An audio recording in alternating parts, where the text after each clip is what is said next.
ọ dị ka ofu oyi nwoke mgbe ahụ na-eme na ọ ma ihe niile na ọ bụ gaa o wee ruo emechazie eweje butere ya asa butere ya one girl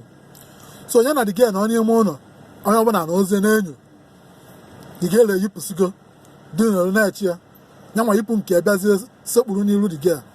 for over 10 minutes the girl na-achagharị anya the girl si ya kedu ihe ọnwa ihe mee ọ sị the girl nne biko ewego n'iwe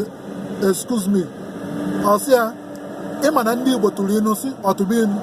na ịma na ndị Igbo tụrụ inu si na onye ajụ ada efu ụzọ ọ sị ya nne biko ka eze ebe ọnụ ya dị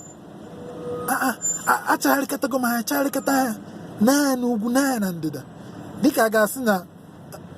ọfịa etochisigo ebe niile nwa mmadụ ekunye echila akwa ya tikọrọ ọsọ tupu mmadụ alụma mmadụ ibi aja isi ọma Sako FM Ezebo all the way from Los Angeles, California. Gwa ka ebe si azụ